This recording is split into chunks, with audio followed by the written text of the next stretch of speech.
Here's something most people don't know about marijuana. Officially, the US federal government classifies it as a Schedule I drug. That is the strictest classification they have, period, full stop. That means the government thinks marijuana is more dangerous than Schedule II drugs like cocaine or meth. It means they think marijuana is on the same plane as heroin.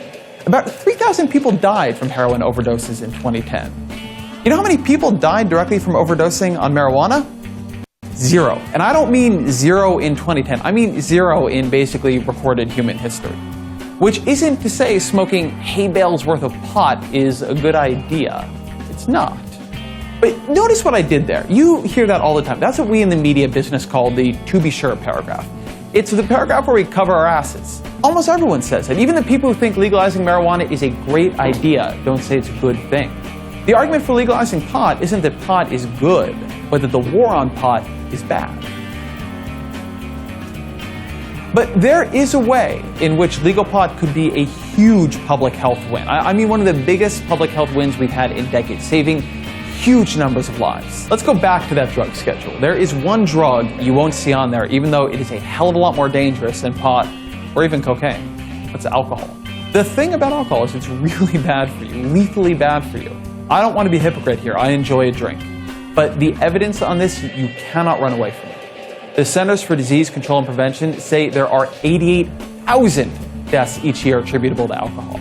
About 25,000 of them are just direct overdoses. The numbers here are really amazing. A Columbia University study found that being drunk increases the risk of a fatal accident 13-fold. Pot, by contrast, increases the risk less than 2-fold. Then there's all the other nasty stuff alcohol leads to. It's a big contributor to violence, to crime, to addiction. It breaks up families. It gives people cancer. It gives them liver failure. People forget this, but prohibition, we laugh at it now, but it was happening for a reason. People drank more then, and it was a scourge. So this is a question with legal pot. Would people use it as a replacement or a complement to alcohol? If it's a replacement, it's a huge deal. Marijuana is a lot safer to use than alcohol. People don't die from it. They rarely kill others while on it. More marijuana and less alcohol means fewer deaths from intoxication, fewer drunk driving fatalities, less crime, less violence.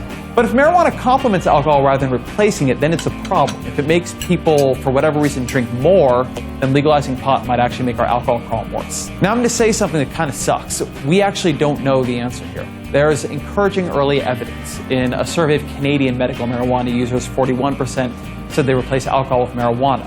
Another survey of California medical marijuana users found they drank less than the national average. But those are medical marijuana users. They might be different than the general population. People using marijuana for fun might have a very different relationship to alcohol than people using marijuana because they're sick. But this isn't just something we can study. It's something we can affect, that we can change. Since we know a lot of people want to use some kind of mind-altering substance, we could arrange public policy to push them towards a safer one. But right now, we can't, because the federal government, against all the evidence, thinks marijuana is an incredibly, insanely dangerous substance with absolutely no redeeming value under any circumstance. What are they smoking?